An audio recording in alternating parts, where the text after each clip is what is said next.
Aksi nyata modul 1.4 Budaya Positif.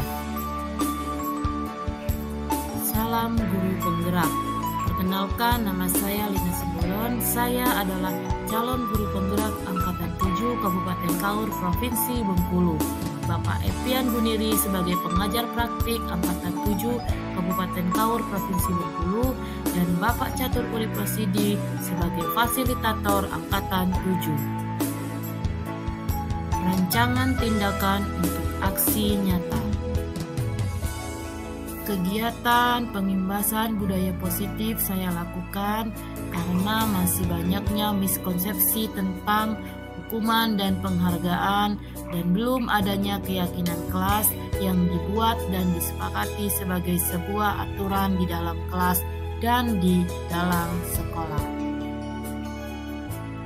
Tujuan aksi nyata saya adalah menumbuhkan budaya positif di sekolah dengan meyakini nilai-nilai kebajikan universal, berbagi dan berkolaborasi dalam komunitas praktisi di sekolah mengenai pemahaman budaya positif. Tolok ukur keberhasilan pengimbasan budaya positif adalah terbentuknya keyakinan kelas melalui kesepakatan kelas antara guru dan murid. Implementasi budaya positif dapat tercapai dengan baik adanya dokumentasi kegiatan. Lini masa tindakan yang akan dilakukan. Yang pertama, berkoordinasi dengan kepala sekolah. Kedua, berkomunikasi dengan rekan sejawat dan murid dalam pelaksanaan kegiatan. Ketiga, membuat keyakinan kelas bersama murid. Keempat, mengadakan sosialisasi tentang budaya positif di sekolah dan komunitas yang terkait dengan pendidikan.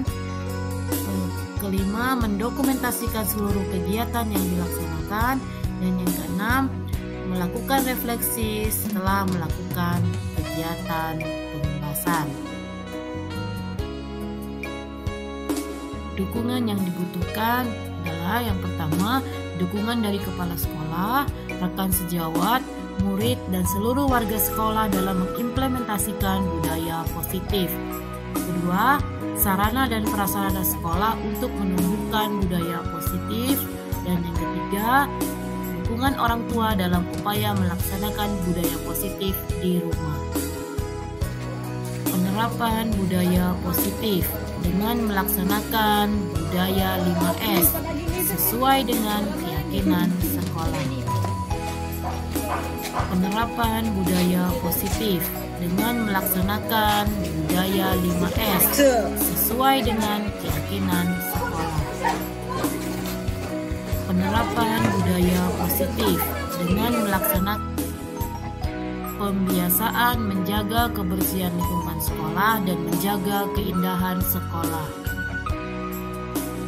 Membuat keyakinan kelas bersama murid. Berikut adalah pengimbasan budaya positif yang saya lakukan di sekolah dan di komunitas praktisi yang berkaitan dengan pendidikan. Selamat pagi, salam sejahtera untuk kita semua. Terima kasih kepada Bapak Ibu Dewan Guru yang telah menyempatkan hadir pada pagi hari ini untuk bersama-sama kita mempelajari dan mendengarkan sedikit pemahaman mengenai budaya positif. Jadi hal-hal apa saja yang ada di dalam budaya positif yang harus kita terapkan di sekolah. Ada 6 jenis. Yang pertama adalah disiplin positif dan nilai-nilai kebajikan. Kemudian yang kedua, teori motivasi, hukuman dan penghargaan serta restitusi. Yang berikutnya adalah keyakinan kelas. Kemudian kebutuhan dasar manusia dan dunia berkualitas. Yang kelima, 5 posisi kontrol. Dan yang keenam adalah segitiga restitusi. Baiklah, untuk materi kita yang pertama adalah mengenai disiplin positif. Jadi kita sudah sering mendengar kata disiplin. Kita sering menggunakan kata disiplin untuk pembelajaran kita di kelas. Kita mengharapkan siswa-siswa kita itu disiplin baik dalam pembelajaran maupun dalam perilaku. Jadi yang mendasari disiplin positif adalah adanya teori kontrol oleh Dr. William Glasser ya. Teori kontrol ini ada 4 jenis. Yang pertama, kita tidak bisa mengontrol orang lain. Jadi sebenarnya yang bisa mengontrol orang tersebut adalah dirinya sendiri. Yang kedua, semua perilaku itu memiliki tujuan. Artinya apapun yang kita lakukan itu pasti ada tujuannya. Yang berikutnya, model berpikir menang-menang, kemudian kolaborasi dan konsensus menciptakan pilihan-pilihan baru.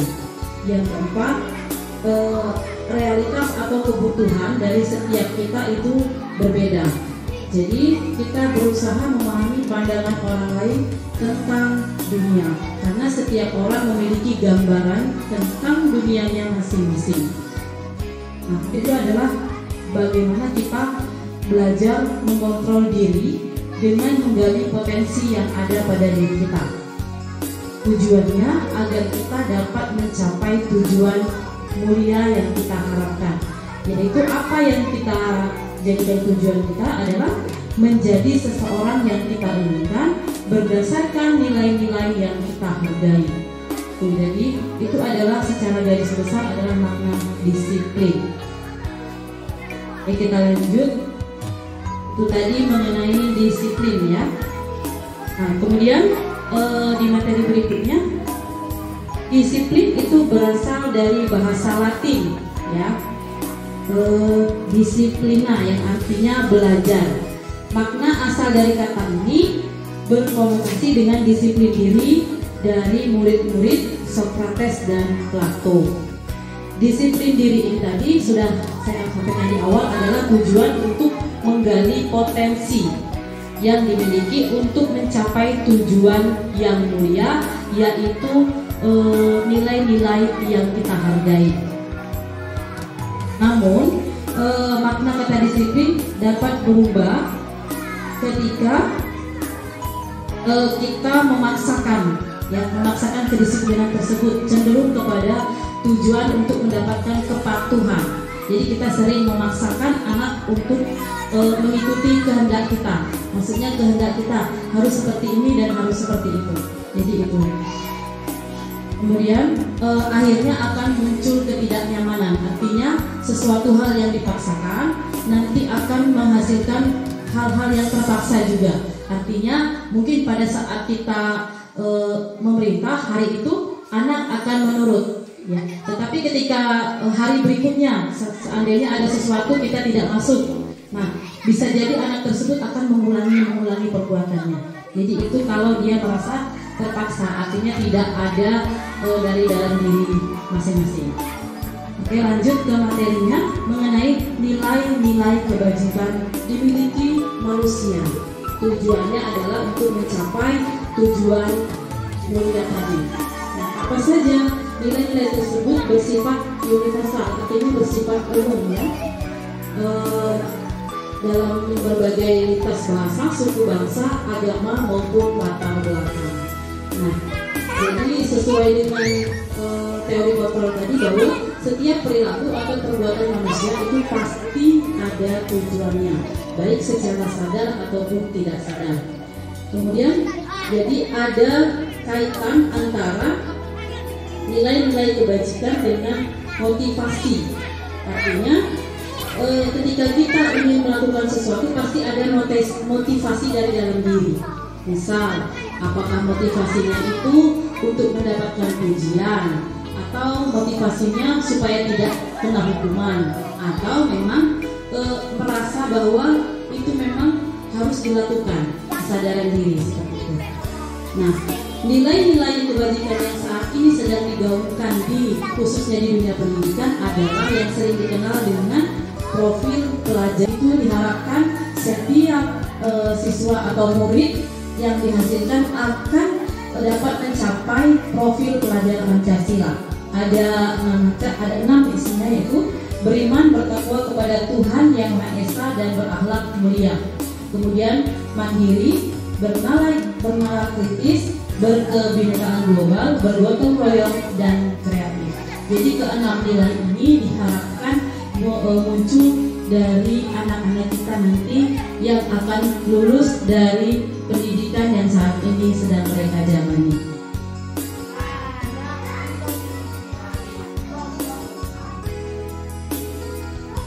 Ada 3 macam.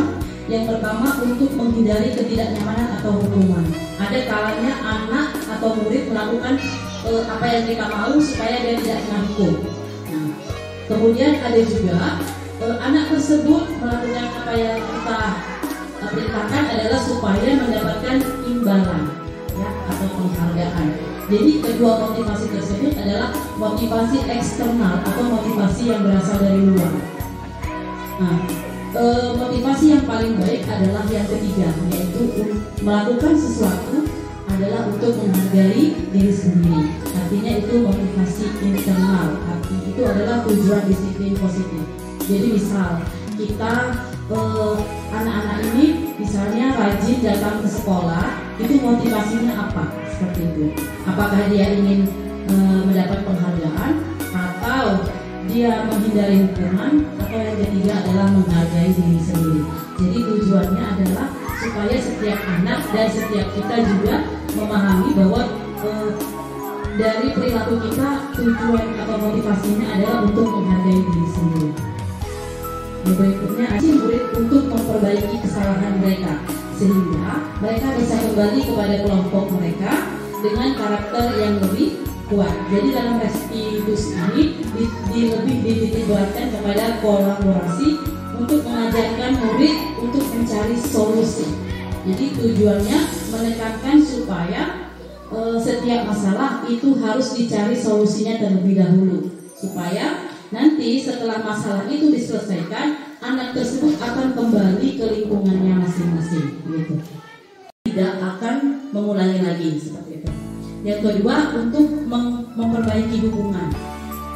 Yang ketiga, berupa tawaran, bukan paksaan. Artinya itu dari anak tersebut, dari murid tersebut.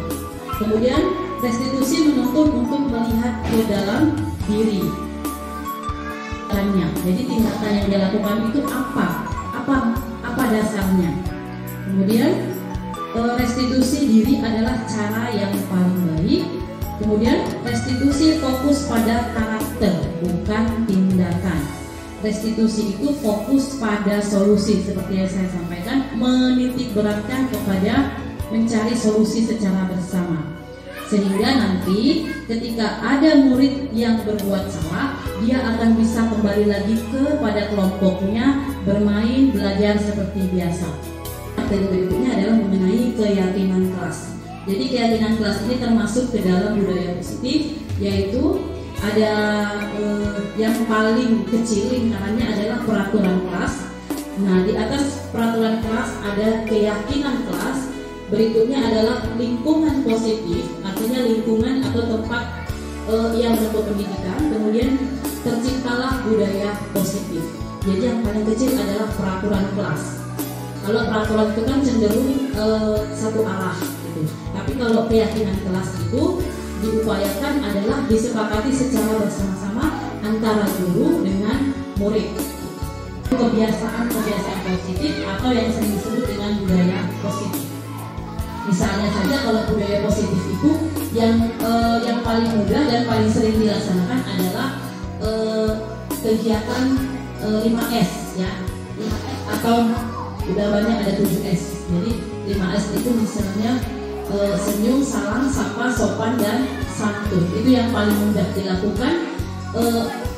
Terlihat sepele tetapi manfaatnya sangat luar biasa, terutama bagi kita sebagai guru merasa sangat dihargai, seperti itu.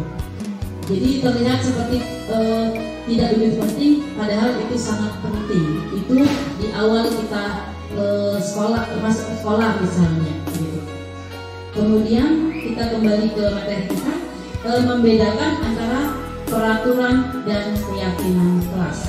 Jadi kalau peraturan ini lebih ke satu arah, dibuat peraturan oleh pihak sekolah, anak harus menuruti, seperti itu. Tapi kalau keyakinan kelas kita buat bersama anak, misalnya kita berikan kertas kosong, jadi kita minta anak untuk membuat apa sih kira-kira hal yang boleh dilakukan dan tidak boleh dilakukan di kelas. Nah, setelah banyak kita saring, kadang kan si A dengan si B mirip bahasanya. Misal salah satu ada yang menulis hadir sekolah tepat waktu misal. Jadi dari itu kemudian si B misalnya ke sekolah harus pakai seragam yang rapi. Nah, berikutnya. Jadi nanti keyakinan kelas itu yang telah dikumpulkan bersama anak itu akan kita buat, kemudian kita seindah mungkin, apalagi kalau untuk di lingkungan kelas SD kan bagus kalau banyak hiasan-hiasan. Jadi kita buat dalam bentuk pohon, misalnya pohon gantungan, atau kita tempelkan di dinding dengan kertas warna-warni. Jadi ketika anak melakukan kesalahan, kita ingatkan kembali, apa sih keyakinan kelas yang telah kalian buat sendiri. Nanti anak akan melihat seperti itu. Hukuman ada, penghargaan ada, dihukum oleh penghargaan. Jadi hukuman oleh penghargaan ini ada 5 unsur. Yang pertama, pengaruhnya jangka pendek dan jangka panjang. Kemudian penghargaan itu bisa saja menghukum. Berikutnya, penghargaan mengurangi ketepatan. Kemudian penghargaan tidak efektif, dan penghargaan merusak hubungan. Misalnya saja ya, ini salah satu yang sering kita lakukan. Ketika kita memberikan peringkat kepada murid, itu sebenarnya itu akan memberi hukuman kepada murid yang lain secara tidak langsung seperti itu. Jadi dia akan merasa dia tidak mampu seperti itu yang lain, keadaannya seperti itu. Atau misalnya terampil di mungkin dia sering buat puisi, mungkin di bidang bahasa Indonesia seperti itu. Jadi peringkatnya tidak secara umum. Oke, kita lanjut lagi. Dihukum oleh penghargaan tadi ya. Penghargaan menurunkan kualitas, kemudian penghargaan mematikan kreativitas, dan penghargaan mengurangi motivasi. Lanjut ke hukuman dan konsekuensi. Jadi hukuman dengan konsekuensi ini sepertinya mirip, tetapi ternyata tidak sama. Jadi kalau hukuman itu cenderung satu arah, artinya hanya satu, tidak ada kesepakatan. Tetapi kalau konsekuensi itu terjadi kesepakatan. Jadi hukuman ini sesuatu yang menyakitkan harus terjadi. Jadi sesekali hukuman ini akan menyakiti fisik anak. Kemudian berupa paksaan. Kemudian di sini akan merasa bahwa anak itu merasa bersalah, merasa dipermalukan, dan merasa tak dihargai. Namun konsekuensi juga seperti itu, tetapi dia lebih ke ada terlebih dahulu kesepakatan untuk yang konsekuensi. Kebutuhan dasar manusia. Jadi kita sebagai manusia itu memiliki kebutuhan dasar ya. Jadi ada yang pertama adalah kebutuhan bertahan hidup. Kemudian kebutuhan kasih sayang dan rasa diterima, kebutuhan kesenangan, kebutuhan kebebasan, dan kebutuhan penguasaan. Kalau kebutuhan bertahan hidup lebih ke makanan seperti itu ya. Kita membutuhkan makanan untuk kita dapat bertahan hidup. Kemudian kasih sayang dan rasa diterima. Kita sebagai manusia itu pasti ada kalanya membutuhkan rasa kasih sayang. Begitu juga dengan murid kita, Bapak Ibu. Jadi ada kalanya mereka perlu dia merasa bahwa kita ini menyayangi mereka dan mempedulikan mereka. Kan ada kalanya mereka di rumah itu ada di keluarganya yang ngomong ya broken home ya. Jadi orang tuanya di rumah sudah ribut gitu. Jadi mungkin dia datang ke sekolah tujuannya agar dia mendapatkan kenyamanan. Tetapi ketika sampai di sekolah ada kalanya kita marahi lagi. Jadi cenderung dia merasa terbebani. Jadi ada kalanya setiap anak itu membutuhkan kasih sayang dari kita. Dan berikutnya kesenangan. Ini sudah pasti. Kebutuhan dasar manusia adalah membutuhkan kesenangan ya. dalam melakukan berbagai hal dia mendapatkan kesenangan. Misalnya kalau anak-anak bermain dengan teman-temannya. Kemudian kebebasan juga, ya. Jadi kita perlu tahu anak-anak ini juga ada saatnya dia membutuhkan kebebasan. Artinya kebebasan yang bisa dibatasi, yang ada batasnya. Berikutnya penguasaan ini juga cenderung merupakan kebutuhan dasar manusia. Berikutnya 5 posisi kontrol. Jadi posisi kontrol yang dimaksud di sini adalah yang pertama kita ya sebagai guru itu adalah yang pertama penghukum, yang kedua membuat orang merasa bersalah, yang ketiga posisi kita kadang-kadang sebagai teman, kemudian yang keempat sebagai pemantau, dan yang kelima sebagai manajer. Nah, dari kelima posisi ini yang paling baik adalah posisi yang terakhir, yaitu posisi manajer. Karena di dalam posisi manajer ini sudah tidak ada lagi hukuman, tidak ada lagi konsekuensi atau peraturan-peraturan yang dapat membuat anak merasa tersakiti. Kalau saat ini mungkin posisi saya masih sering di penghukum, karena kita masih sering menghukum. Padahal tujuan kita sebenarnya baik, pasti kita semua tujuannya baik untuk supaya anak ini ke depannya memiliki perilaku yang baik. Tetapi seperti saya sampaikan tadi, kita harus melihat kondisi anak dari rumah terlebih dahulu. Kita tidak tahu apa yang terjadi di rumah. Sampai tahu dari rumah tadi sudah ribut, orang tuanya ribut, atau sampai ke sekolah kita tambahi masalahnya. Ya.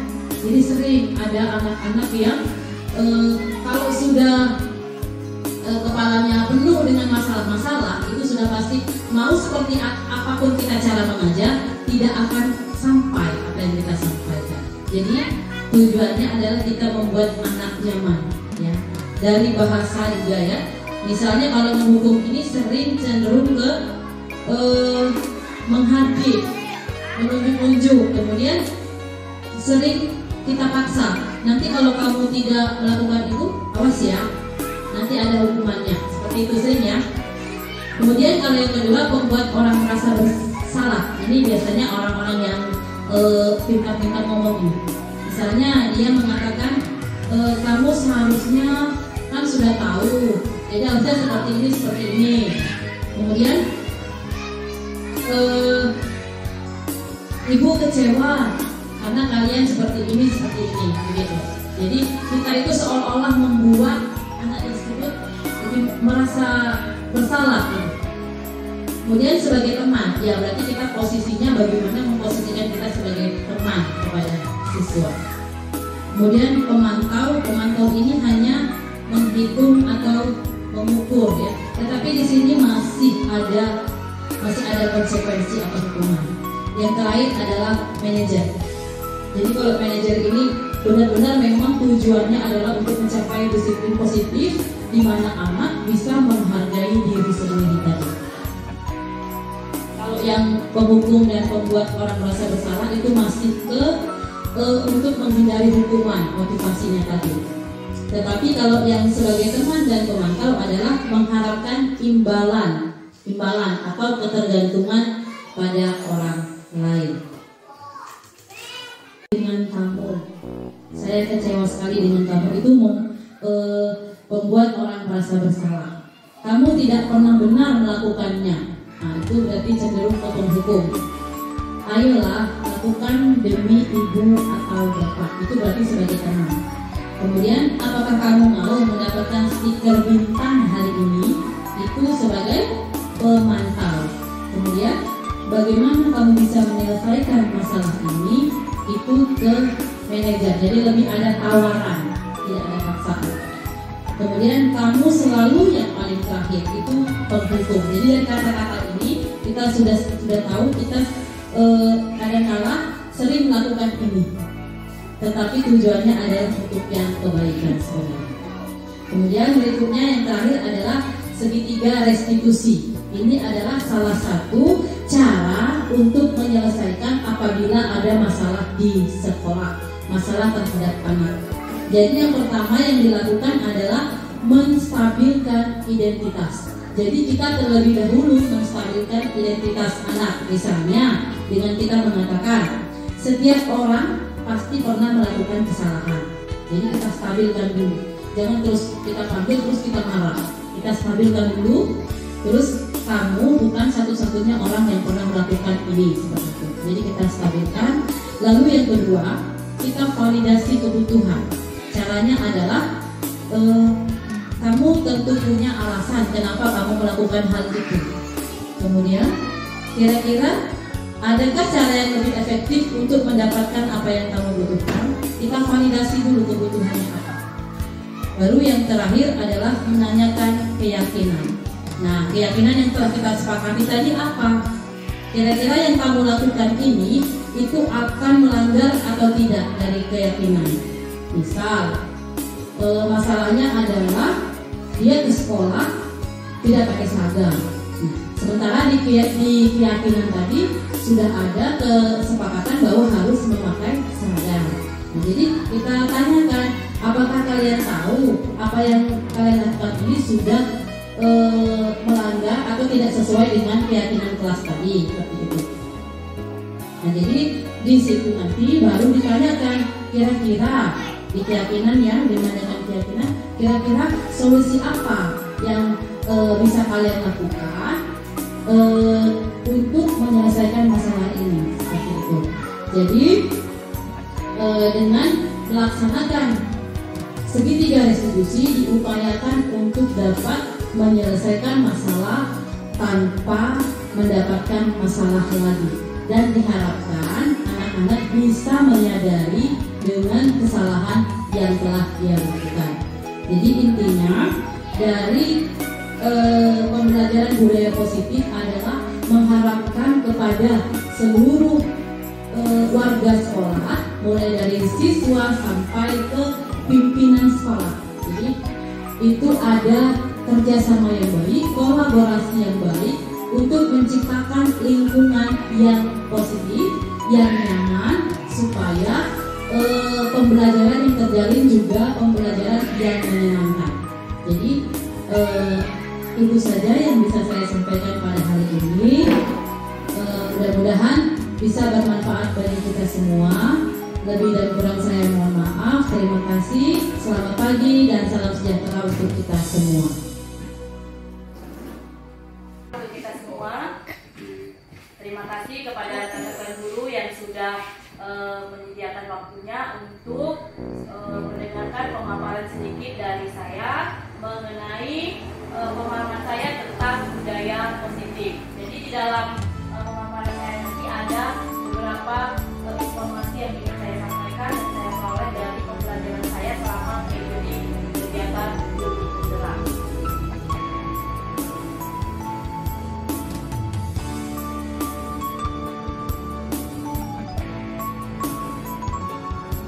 Yang pertama adalah mengenai perubahan paradigma stimulus respon teori kontrol. Jadi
menggali potensi yang ada di dalam diri kita untuk mencapai tujuan yang mulia.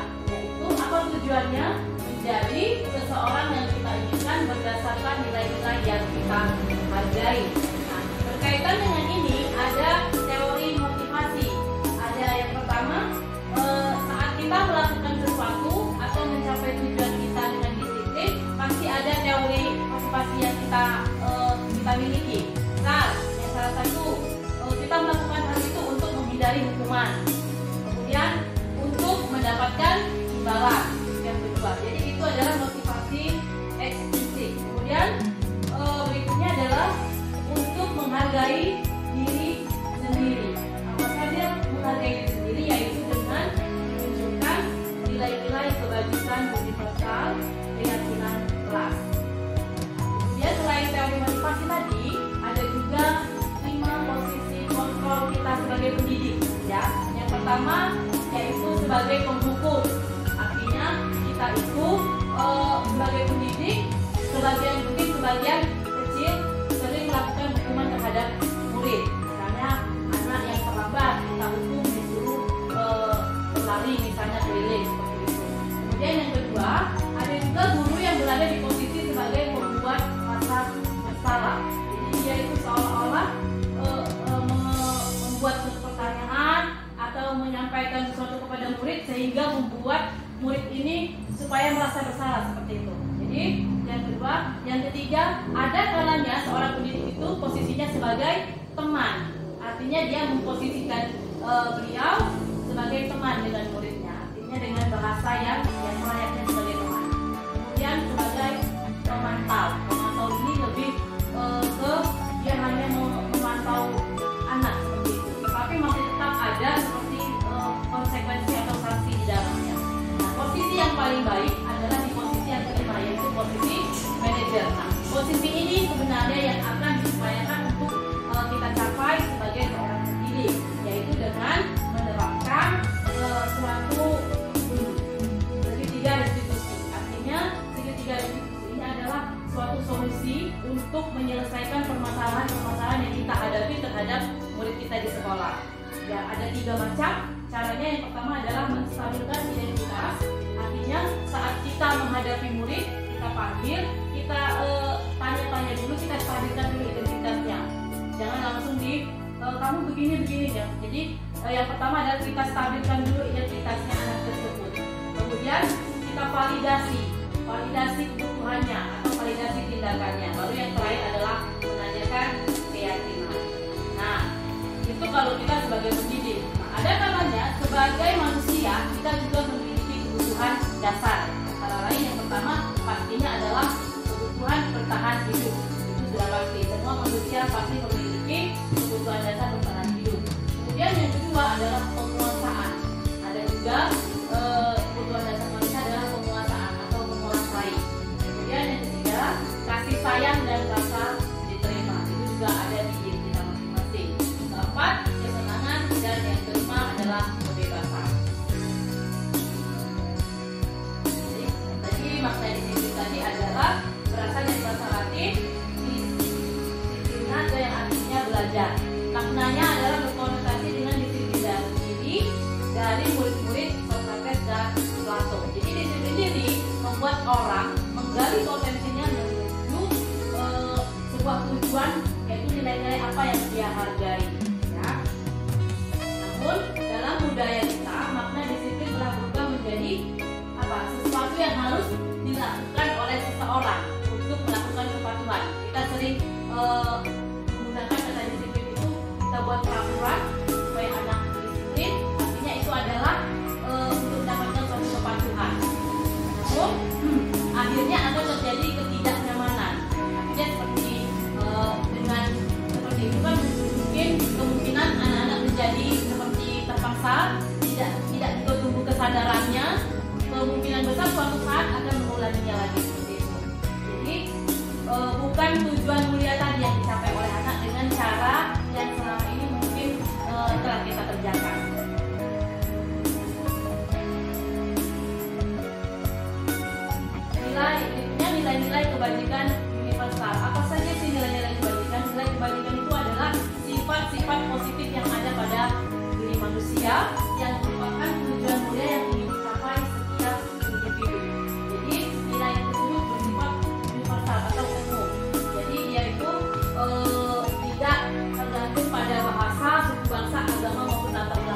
berlaku untuk umum maksudnya.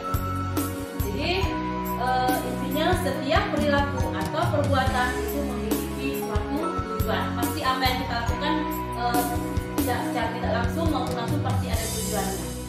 Kemudian dengan mengaitkan nilai-nilai kebajikan yang diyakini seseorang, maka motivasi intrinsiknya atau yang dari dalamnya akan terbangun sehingga menggerakkan motivasi dari dalam diri untuk mencapai tujuan mulia tadi. Jadi, nah kalau di pendidikan kita sekarang nilai-nilai kebajikan itu yang ingin kita capai oleh anak Indonesia adalah sering dikenal dengan profil pelajar Pancasila. Jadi ada 6, ya ada beriman, bertakwa kepada Tuhan Yang Maha Esa dan berakhlak mulia. Kemudian ada yang kedua mandiri, ketiga bernalar kritis, keempat berkebinekaan global, kelima bergotong royong, dan yang keenam kreatif. Jadi keenam nilai ini yang akan kita capai di kurikulum kita di sekolah. Jadi kita upayakan agar anak-anak kita nanti bisa mencapai keenam nilai tersebut.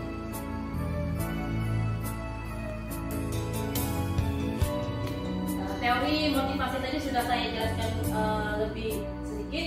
Jadi ini tadi ada yang pertama menghindari hukuman, ya. Kemudian yang kedua adalah mendapatkan imbalan. Berarti ini motivasinya dari luar, gitu ya.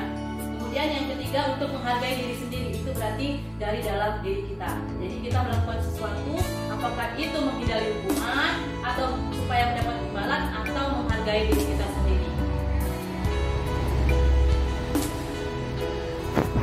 Jadi kita harusnya tahu ya, ini adalah Bapak pahlawan pendidikan, ya, Bapak Dian dari Mangkara.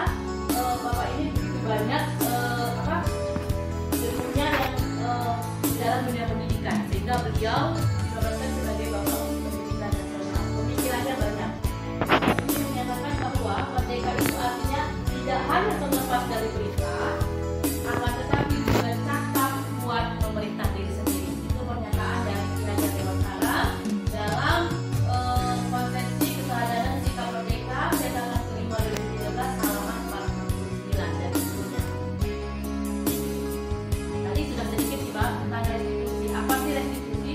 Jadi restitusi adalah proses menciptakan kondisi bagi murid untuk memperbaiki kesalahan mereka, sehingga mereka bisa kembali pada kelompok mereka dengan karakter yang lebih kuat. Artinya dengan restitusi ini adalah proses kolaboratif yang mengajarkan murid untuk mencari solusi dari masalah mereka. Jadi kita menyelesaikan masalah itu bukan langsung kita berikan hukuman, tetapi kita tanya-tanya dulu apa sebab dari perilaku anak tersebut. Yang pasti bisa jadi berpengaruh dari rumah, ya kan?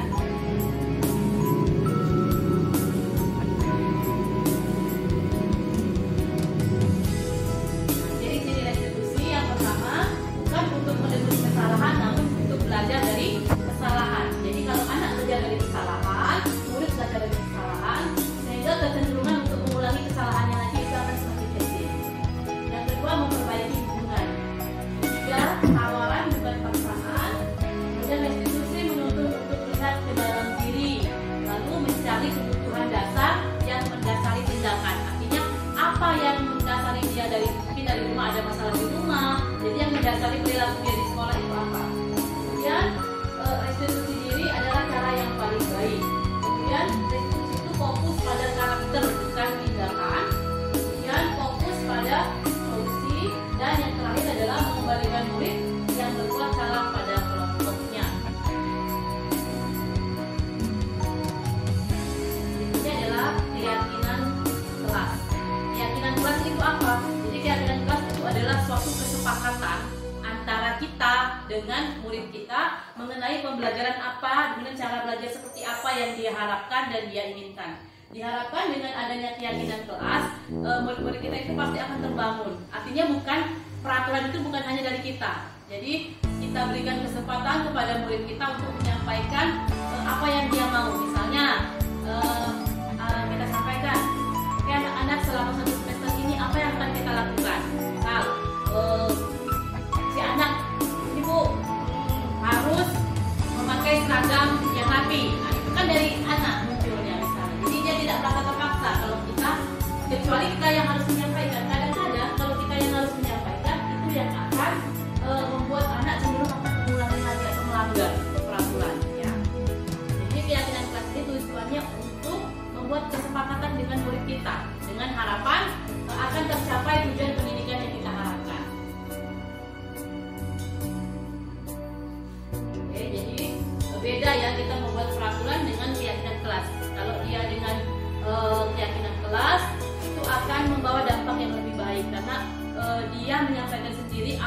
harus dia lakukan sehingga dia akan melaksanakan apa yang dia harapkan.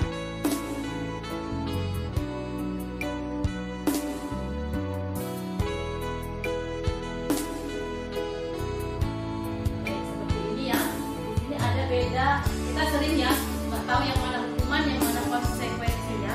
Kalau hukuman itu terkesan memaksa sebenarnya dari satu pihak. Tapi kalau konsekuensi ini mungkin ininya lebih rendah daripada hukuman. Karena kalau di hukuman itu pasti ke fisik. Dan kalau konsekuensi lebih ke bukan fisik tapi supaya anak ini belajar tidak mengulangi lagi seperti itu. Misal contoh yang pertama, mencatat 100 kali di dalam buku kalimat saya tidak akan terlambat. Nah, ini masuk ke dalam hukuman di sini ya. Karena dia kalau mencatat banyak mungkin pegal tangannya atau capek atau sakit. Atau kemudian lari mengelilingi lapangan basket 2 kali karena terlambat, ini juga masuk ke hukuman. Kita akan cari yang konsekuensi adalah menggantikan kertas tugas rumah yang telah dicoret-coret. Itu konsekuensi. Kemudian membersihkan tumpahan air di meja tulis karena tersenggol pada saat belajar, itu juga konsekuensi. Artinya konsekuensi itu sebenarnya sudah ada kesepakatan antara guru dengan murid, beda dengan hukuman. Tapi tetap lebih tidak efektif kalau digunakan untuk di pendidikan sekarang ini.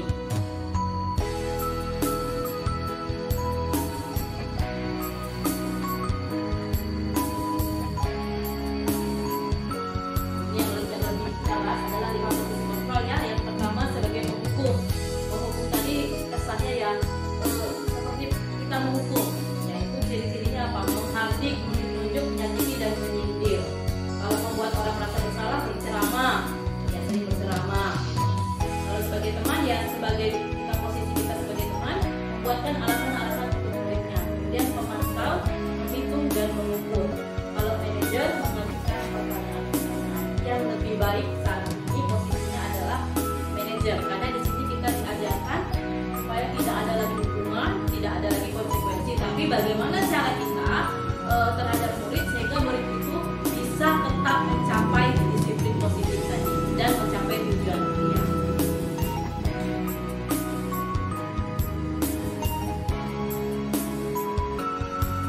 Tiga retribusi tadi adalah penyelesaian tadi ya, penyelesaian masalah dengan tiga retribusi. Jadi yang pertama adalah menstabilkan identitas. Misalnya dengan kalimat seperti ini, ini ya setiap orang pasti pernah melakukan kesalahan, nah, seperti itu. Atau kamu bukan satu-satunya yang pernah melakukan ini. Jadi kita stabilkan dulu identitasnya, kembalikan percaya dirinya. Lalu kita validasi kebutuhannya. Nah, seperti ini misalnya contohnya pertanyaannya atau pernyataannya. Kamu tentu punya alasan mengapa melakukan itu. Lalu, adakah cara yang lebih efektif untuk mendapatkan apa yang kamu inginkan? Itu validasi kebutuhan.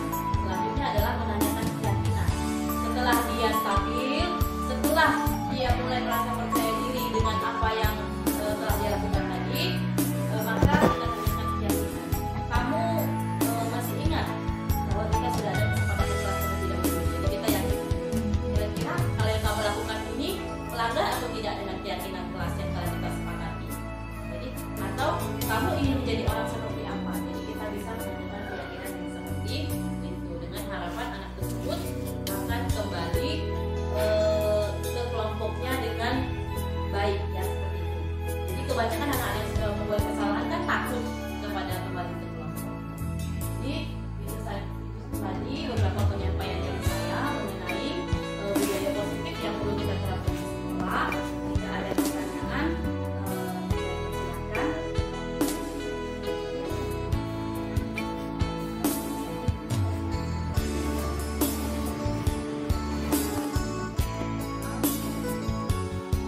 Silakan kita sama-sama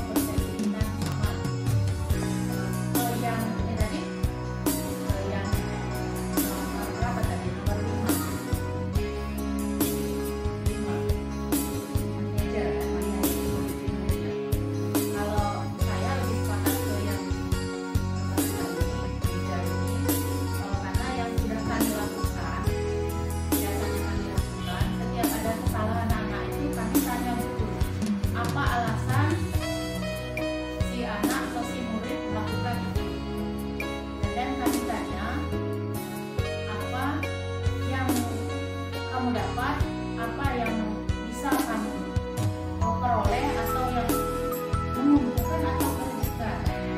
Jadi jawabannya kita tunggu dari dia, terus kita merespon jawabannya lagi. Kalau dia merasa, biasanya kalau dia belum merasa bersalah, dia pasti masih menganggap tindakannya benar. Jadi kita tanya balik, apakah kalau dengan begitu bisa membuat kalian senang atau mendukung di segi pembelajaran atau hasil dari belajar? Nah, pasti dia jawabannya sudah agak kurang keyakinannya kalau dia emang benar. Ini sudah agak ada perasaan bersalah. Dan kita tanya kembali lagi. Nah, kira-kira kalau itu kurang baik untuk ke depan, masih mau diulangi atau tidak? Pasti dia sudah jawab tidak, karena dia sudah ragu. Nah, kita tawarkan solusi. Nah, ini kalau kamu, menurut kamu ini salah atau tidak? Nah, pasti dia sudah mengakui kesalahan dia. Sudah itu untuk hukuman, sebenarnya bukan hukuman, tapi kita ambil konsekuensi dari tindakan dari, istilahnya bahasa ininya tawar menawar dari kita sebagai pendidik dengan murid tadi, untuk membayar kesalahan Anda apa yang kamu lakukan tadi.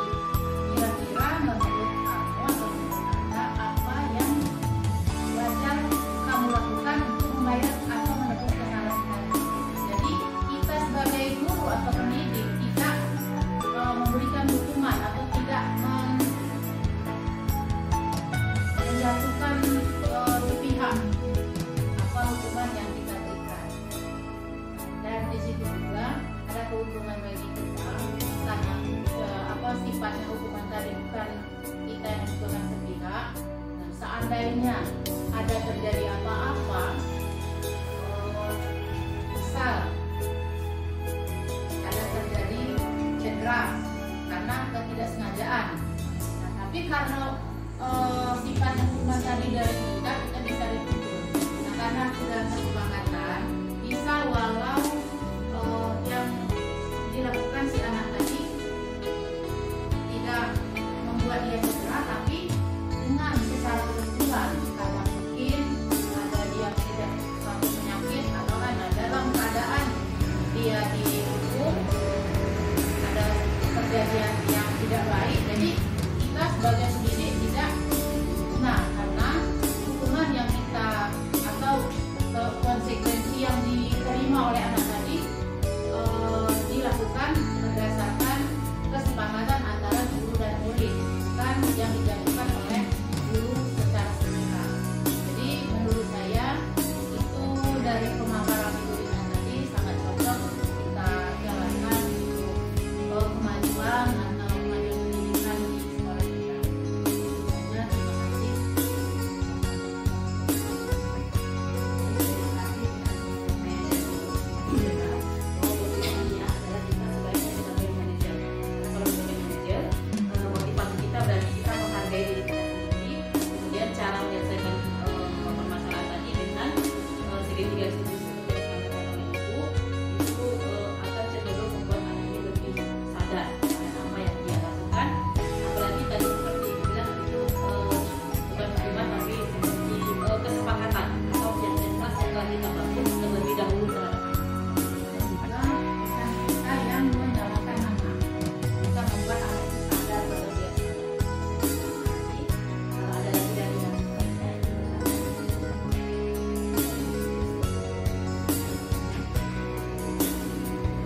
bahasanya aja berbeda. Dia ngomongnya kontrak ya. Jadi intinya itu adalah sebuah keyakinan kelas atau kesepakatan yang kita bangun bersama murid kita demi kemajuan murid kita. Selagi hukum apa yang misalnya anak ini sudah ada kesepakatan harus masuk tepat waktu, seperti itu intinya kan.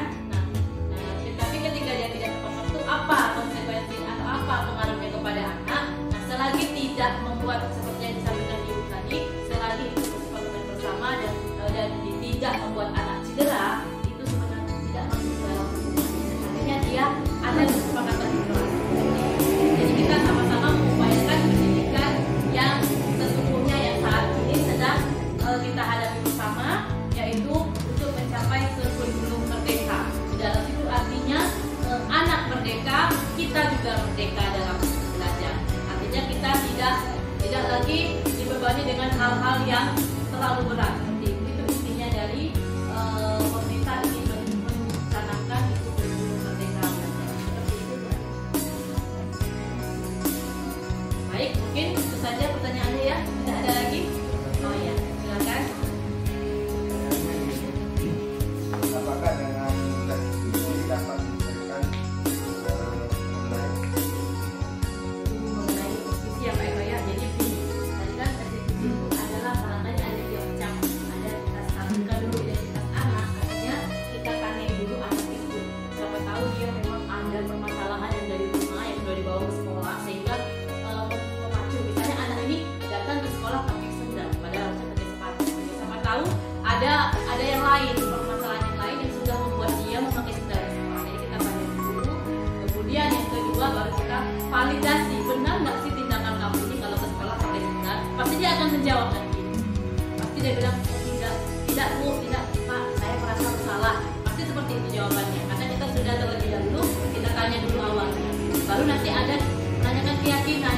Apa kesepakatan kita di awal pembelajaran kita kalau ke sekolah harus memakai seragam. Seragam itu apa saja? Ya bukan hanya pakaian yang rapi, tetapi juga memakai sepatu yang sesuai dengan kesepakatan.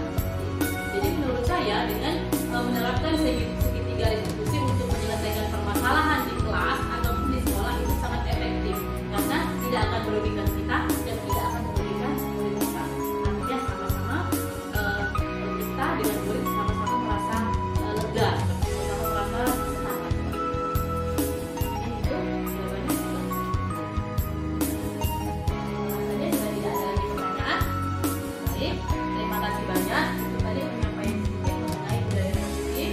Mari kita bersama-sama menerapkan budaya positif ini ke sekolah supaya lingkungan kita menjadi lingkungan yang aman, nyaman dan menyenangkan untuk kita seluruh warga sekolah untuk belajar, kemudian mencapai pendidikan Indonesia yang seutuhnya. Terima kasih. Akhir kata saya ucapkan terima kasih banyak kepada rekan-rekan guru yang sudah menyempatkan hadir pada hari ini. Jika ada kata-kata yang kurang atau kata-kata yang tidak pas, saya mohon maaf. Saya akhiri. Selamat pagi dan salam sejahtera untuk kita. Kelas 9. Terima kasih Bu Lina dengan membuat kesepakatan kelas dan adanya kebiasaan di sekolah untuk suasana di sekolah lebih enak. Assalamualaikum warahmatullahi wabarakatuh. Perkenalkan nama saya Pak Manisni, guru SD 17 Kaur, SD Negeri 17 Kaur, Muara 2, yang mengajar di bidang tadi pendidikan agama Islam. Saya sangat tertarik sekali dengan program yang Bu Lina lakukan mengenai budaya positif yang harus dilakukan di sekolah, dan saya sangat mengapresiasi apa yang beliau lakukan. Semoga program ini bisa berjalan di sekolah dan bisa diikuti oleh seluruh warga sekolah, khususnya di SD 17 Kaur. Demikian aksi nyata modul 1.4 budaya positif. Terima kasih, selalu tergerak, bergerak, menggerakkan.